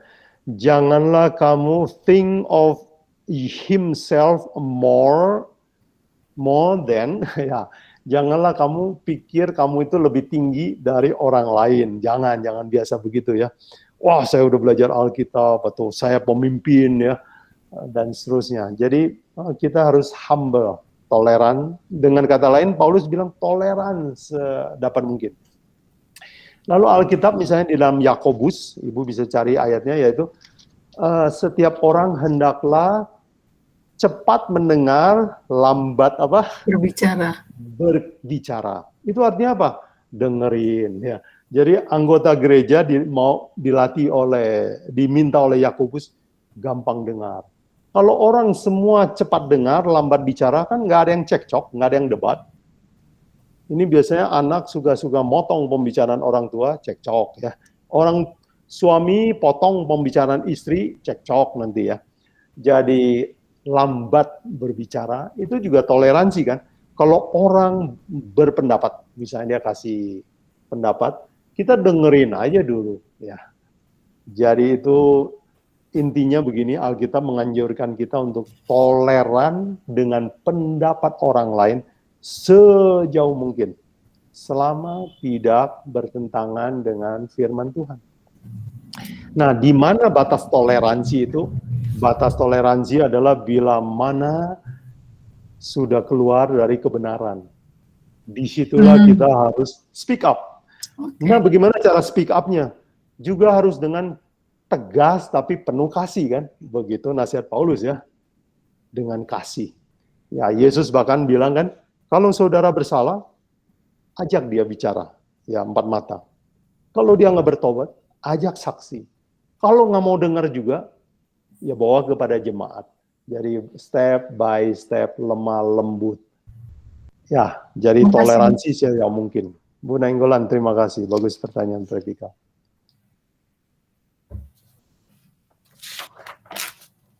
Apakah ada yang lain, saudara?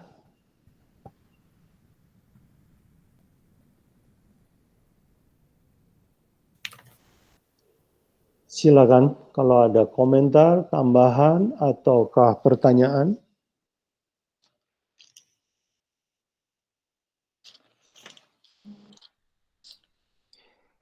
Ya, dan pada zaman Philadelphia ini, Bu Nenggolan, tidak semuanya bersifat jemaat iblis ya, beberapa.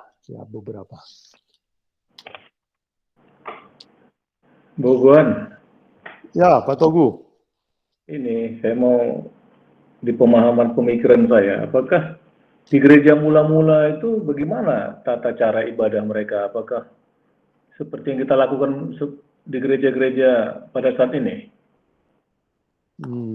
Bagaimana cara beribadah mereka? Caranya ya.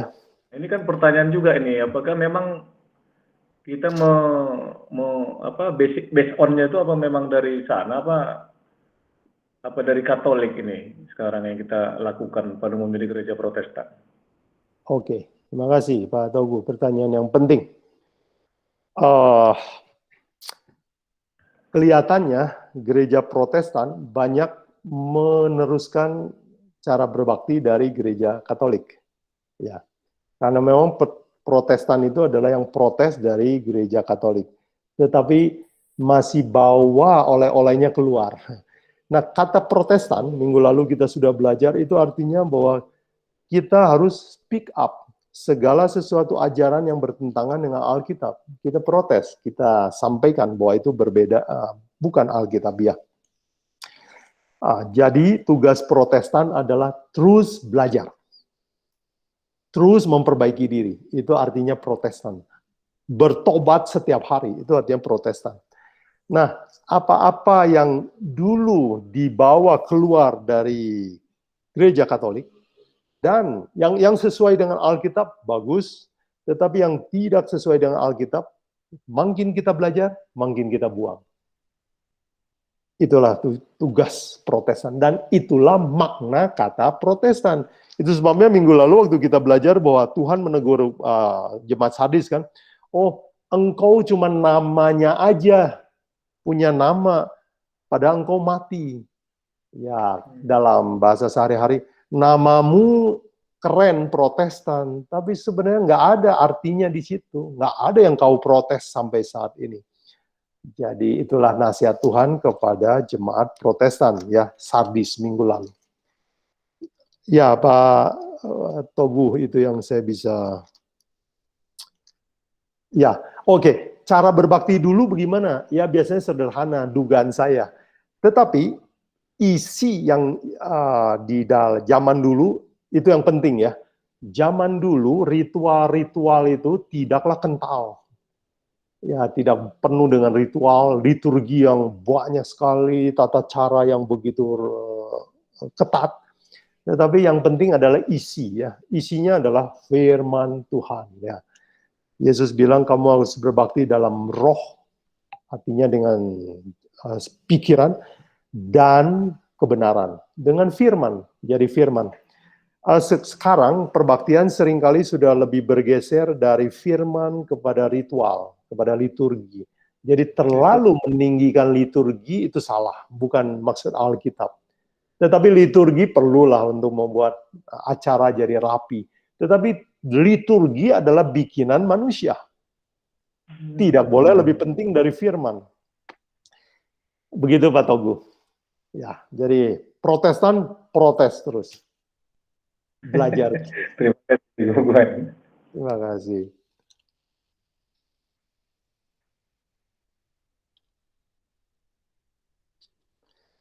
Ya, contohnya Pak Togu ya. Kadang saya lihat ada orang yang mulai memberhalakan ya, misalnya salib ya.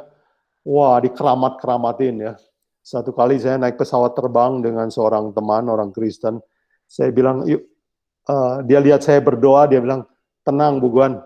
Dia keluarin Alkitab dari tasnya, dia bilang, ada ini kita bakal selamat. Sorry, nggak kelihatan ya. Ada ini kita bakal selamat. Wah, ya kalau pesawat jatuh ya mau bawa Alkitab 100 pun jatuh lah. Jadi bukunya ini, buku Alkitab ini, bukanlah juru selamat kita ya. Itu kan memberhalakan. Nah, sebagai orang Protestan, kita setelah belajar Alkitab, kita jangan memberhalakan hal-hal yang kayak gitu. Salib, kitab ya.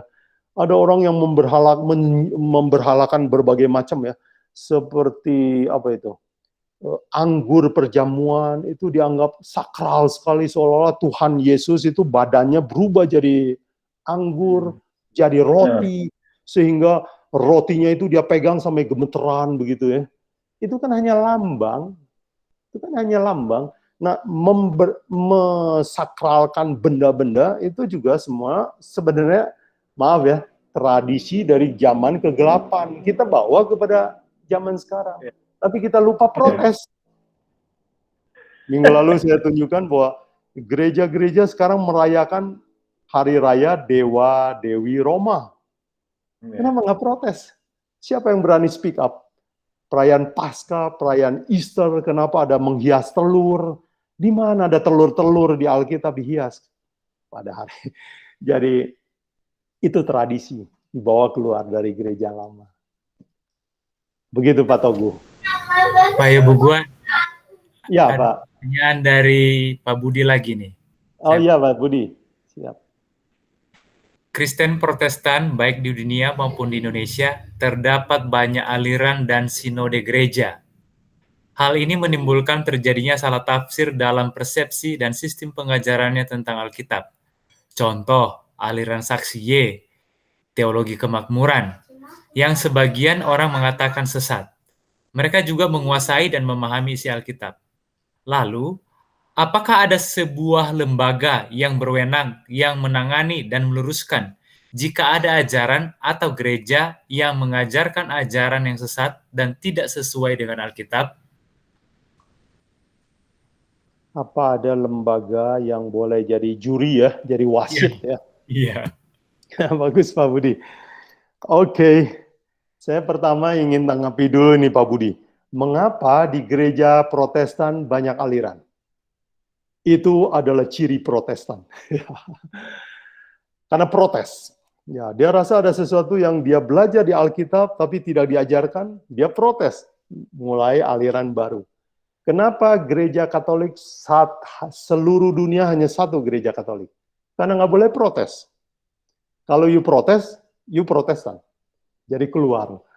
Jadi selama gereja boleh bebas belajar Alkitab, gereja Protestan akan selalu muncul aliran yang baru. Dan itu adalah memang ciri dari Protestan. Jadi kita, nah justru inilah ciri bahwa dalam dunia Protestan ada toleransi ya. Apa yang benar menurut kamu, lakukanlah. Ya, boleh ya. Dan itu dimulai oleh negara Amerika Serikat, bukan? Kebebasan beragama mengikuti keyakinan hati nuraninya. Jadi di Protestan memang banyak aliran. Nah sekarang mana yang benar? Siapa yang boleh jadi wasit? Enggak usah wasit, karena memang Tuhan merencanakan Protestan itu banyak. Supaya semua orang belajar Alkitab, protes. Belajar Alkitab, protes. Ya. Dan nanti yang akan jadi hakim siapa? Tuhan. Ya, Yesus sendiri akan jadi hakim. Dan perlu kita tahu bahwa denominasi tidak pernah menjadi juru selamat. Ya ingat, juru selamat dunia adalah Yesus Kristus. Jadi misalnya kita ikut denominasi yang benar, tetapi cara berpikir kita salah, kita tidak bertobat, maka kita tidak akan mendapatkan keselamatan itu, bukan?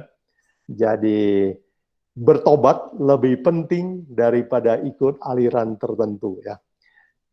Jadi Pak Budi nggak usah terlalu bingung mana yang benar, apakah ada lembaga yang boleh menjudge ini, nggak boleh.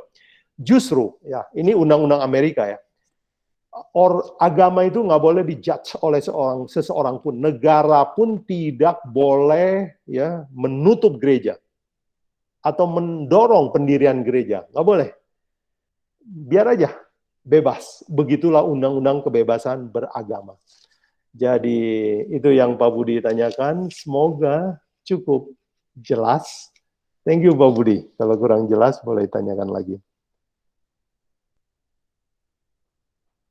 Silakan kalau ada yang lain, saudara sekalian. Waktu kita mulai lebih sempit. Waktunya mulai singkat, jadi saudara boleh manfaatkan baik-baik. Bu Guan, apakah seperti yang dilanjutkan Pak Budi tadi, itu di firman Tuhan bukan kayak seperti di Mazmur, ujilah aku, ya Tuhan, dan cobailah aku, selidikilah batinku dan hati, itu apa dasar daripada Protestan? Itu maaf, yang kalimat terakhir Pak Tugu apa? Itu kan kayaknya di Mazmur 26 itu ya. Itu Ya, ada ya. ini, ujilah aku, ya Tuhan, dan cobailah aku, cobalah aku, Selidikilah hatiku.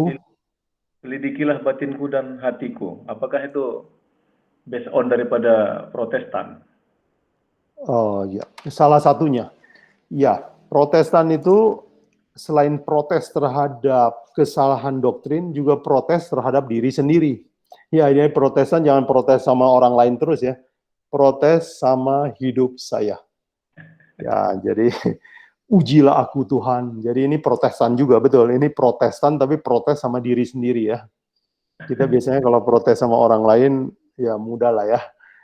Tapi protes diri sendiri susah. Terima kasih Pak Togu, bagus ini ayat. Ini namanya ayat Protestan terhadap diri sendiri ya. Uji aku, selidiki aku. Ya, betul. Bagus ini. Bu Guan, saya tadi mau melanjutkan pertanyaan saya yang berkaitan Ya.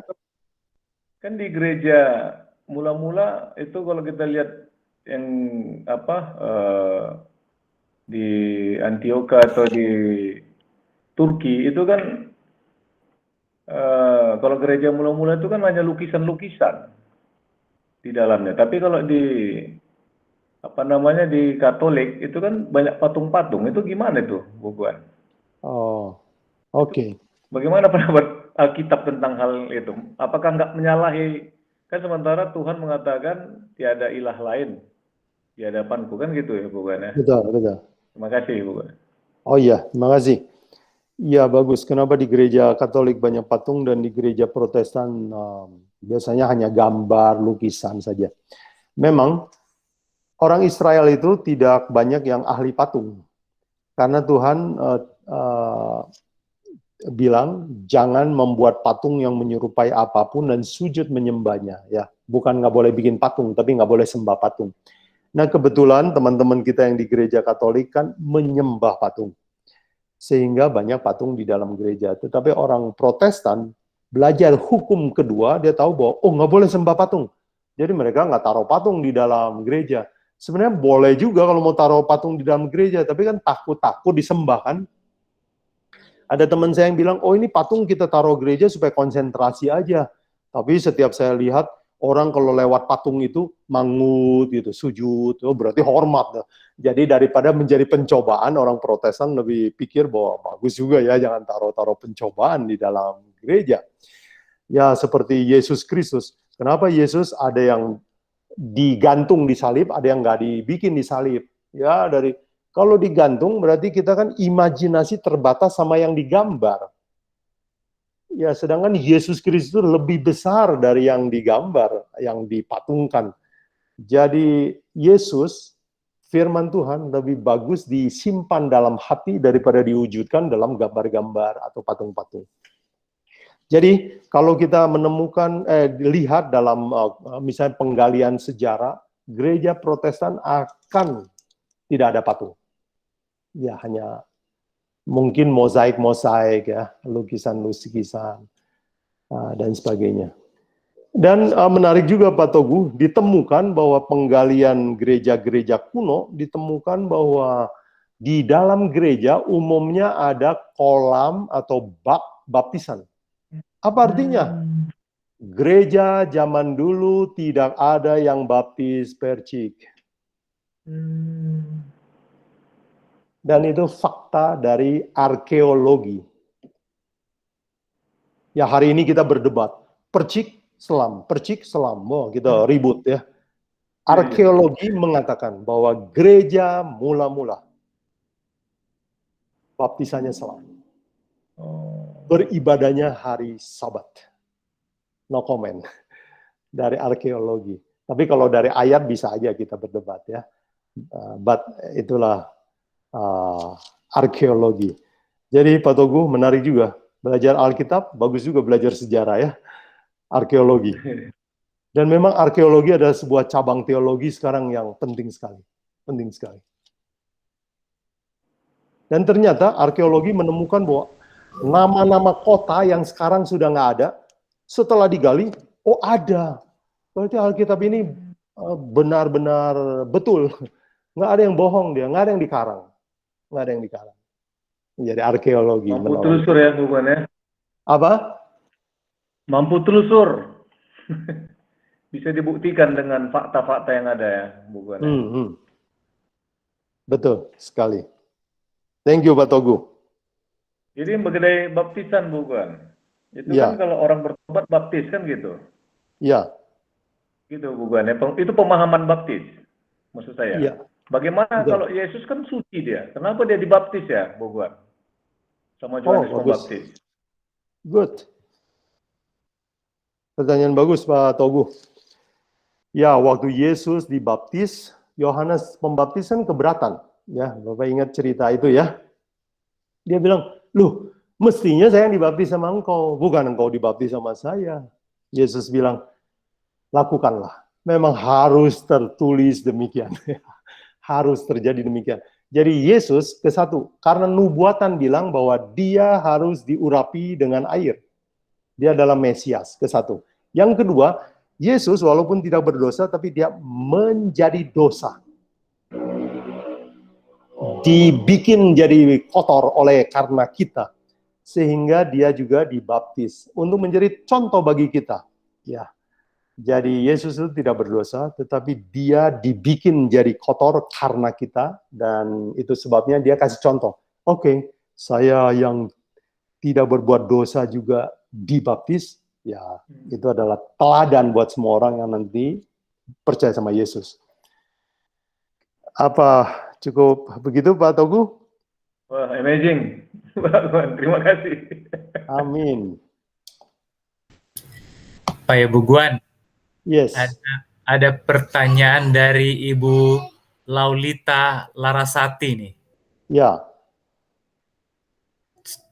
Cara penginjilan yang efektif yang seperti apa ya, Pak? Apakah menawarkan keunggulan organisasi atau keunggulan agama atau mengenalkan kehidupan Yesus? Yes, bagus. Terima kasih Bu Laulita, pertanyaan yang saya suka. Saya pernah membagikan satu pelajaran judulnya cara bersaksi yang efektif. Dan itu kita belajar dari Salomo bagaimana dia bersaksi kepada kepada Ratu Sheba. Oke? Sampai Ratu Sheba akhirnya bertobat. Apa yang dia lakukan? Nomor satu. Dia memperkenalkan Tuhan kepada Sheba. Sampai Ratu Sheba akhirnya mengakui sendiri, bilang, terpujilah Allahnya orang Israel. Ya. Nah, cara penginjilan yang efektif adalah nomor satu ya, Bu. Jangan memperkenalkan kehebatan organisasi,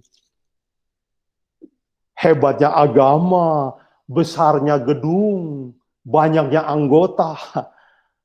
Itu bisa bikin orang kagum, tapi sementara, nggak akan bertahan lama. Kalau dia ketemu gereja yang lebih besar dari gereja yang kita promosikan, nanti dia pindah. Kalau kita bilang, wah musik gereja saya bagus sekali, ya full band. Lalu ketemu gereja yang lebih enak musiknya, pindah dia. Nah, apa yang Salomo lakukan kepada Ratu Sheba? Dia memperkenalkan Tuhannya Alkitab. Dan orang itu kalau sudah tertarik sama Tuhan dan Alkitab, sebenarnya pekerjaan kita sudah selesai. Yesus bilang dalam amanat agung, Bu Laulita bilang, pergilah jadikan semua bangsa muridku, baptislah lalu ajarlah. Jadi kata pertama dalam menginjil yang Yesus bilang, jadikan semua bangsa apa? Muridku. Artinya buat dia kagum kepada Yesus Kristus, buat dia jatuh cinta sama Alkitab. Setelah itu pekerjaan kita itu enteng sekali atau sudah selesai. Kenapa? Karena dia telah menjadi murid dari Maha Guru. Nggak ada yang lebih hebat dari itu. Jadi jangan bikin orang itu kagum sama saya, kagum sama agama saya, kagum sama gereja saya, gedung gereja saya, kagum sama organisasi saya. Itu semua adalah pekerjaan sia-sia. Baik, itu nomor 1 ya. Nomor 2, waktu Ratu Sheba bertemu dengan Salomo, terus dia lihat cara makannya, cara ngatur pakaiannya, cara hidupnya, langsung dia geleng-geleng kepala. Wow, tadinya saya nggak percaya, setelah saya lihat sekarang saya percaya. Jadi kehidupan Salomo dan pegawainya itu adalah sebuah kesaksian. Jadi apa cara menginjil yang efektif, Bu Laulita? Yang kedua ya, Bu Laulita, kehidupan kita. Jadi kalau dia tertarik Alkitab, Yesus Kristus hebat, tapi dia lihat hidup kita kacau, nggak ada perubahan, cara ngomong nggak berubah, cara berpakaian nggak berubah, pelitnya sama juga nggak berubah. Siapa yang tertarik sama agama ini? Tapi kalau dia lihat kita terus ramah, mudah mengampuni, keluarga bahagia, terus orang pikir-pikir, luar biasa ini agama ya.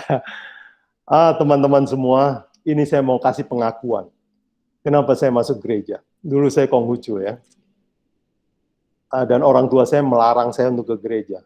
Yang bikin saya ke gereja, biasanya kalau saya ditanya, saya bilang, doktrinnya bagus. Ya, tapi itu jawaban formal. Ada satu jawaban yang informal, yang saya mau ngaku sama saudara sekalian, ya, saksikan. Waktu saya ke gereja, saya lihat suami istri datang dengan anaknya ke gereja, lalu anaknya banyak yang belajar musik, ada yang bisa piano, bisa biola. Hati saya tersentuh. Saya dari latar belakang keluarga yang poligami, jadi kacau suasananya. Jadi waktu saya lihat ya, orang yang datang ke gereja kok bahagia-bahagia kelihatannya, saya sejak waktu itu bercita-cita dalam hati saya. Saya mau jadi anggota gereja seperti itu. Nanti kalau saya besar berkeluarga, saya mau punya keluarga kayak begitu. Wow, bukankah keluarga-keluarga yang saya lihat itu sudah jadi saksi bagi saya? Jadi Bu Laulita, saya singkatkan ya. Nomor 1, cara bersaksi yang efektif adalah perkenalkan Yesus Kristus dan Alkitab. Nomor 2, hidup kita adalah sebuah bukti kesaksian. Semoga saya tidak terlalu lama menjawabnya, Bu Laulita. Thank you. Terima kasih, Pak. Jadi Pak, walaupun misalnya setelah kita memperkenalkan Tuhan Yesus, kehidupannya, terus dia nggak masuk Advent, nggak apa-apa gitu ya Pak? Nggak apa-apa. Nggak apa-apa. Oke, terima kasih Pak. Iya, terima kasih. Ya. Jadi, nah itulah toleransi ya, toleransi. Oke, dalam Roh Nubuat dikatakan kalau anggota keluargamu memilih untuk tidak menerima Injil, kasihi dialah lebih lagi. Ya, karena mungkin kamu tidak akan bertemu dengan dia di surga. Jadi lebih baik lagi sama dia, bukan benci sama dia ya, bukan kesal sama dia ya. Oke, thank you Bu Laulita. Sabar, toleran.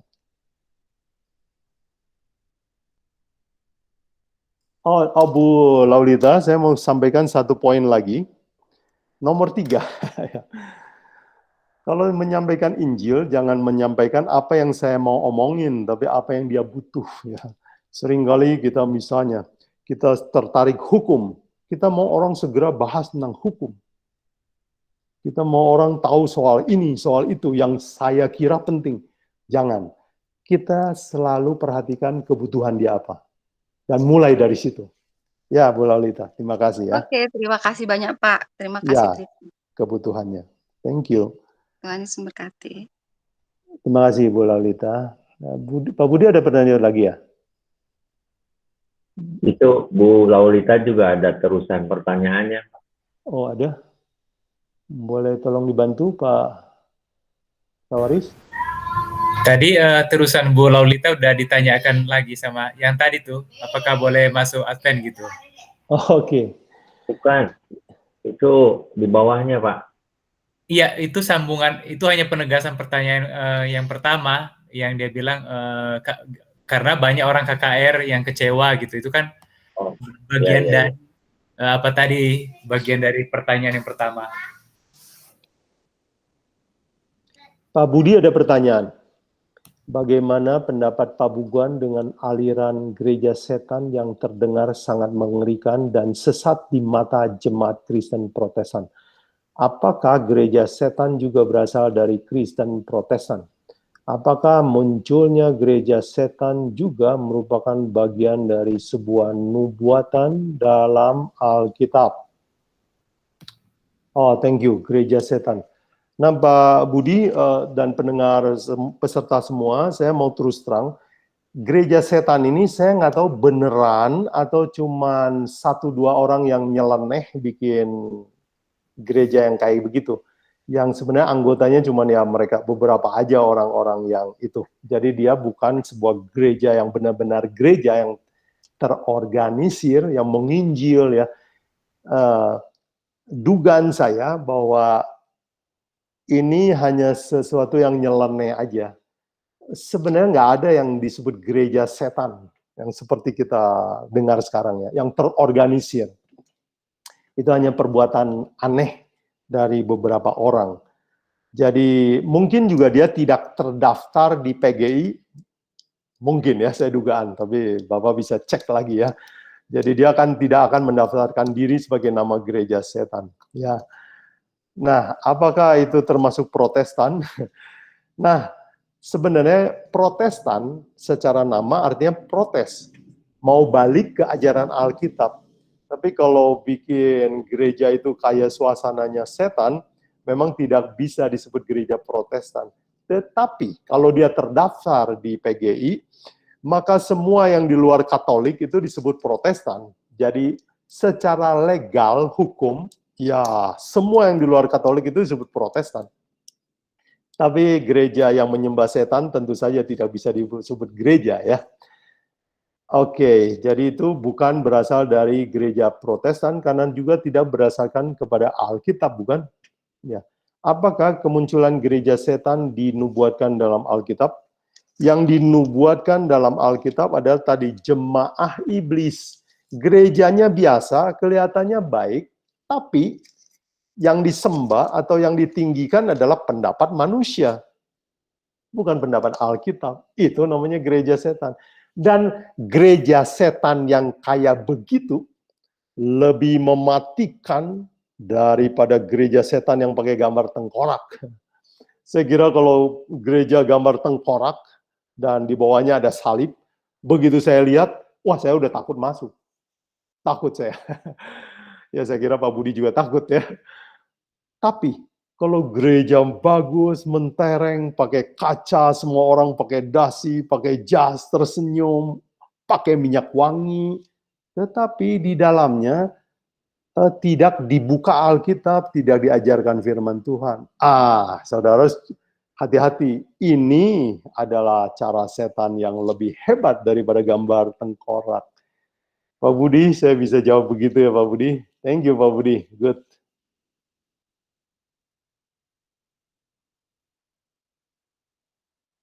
Apakah ada yang ingin bertanya? Waktu kita tinggal 1 menit. Oh, sudah.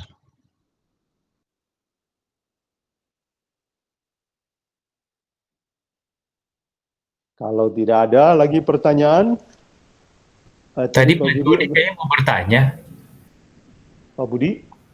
Pak Joni. Oh, Pak Joni.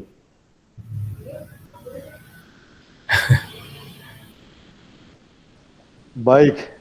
Kalau tidak ada lagi tanggapan atau pertanyaan, maka pintu kesempatan kita tutup. Dan saya serahkan kepada Pak Tawaris untuk ditutup.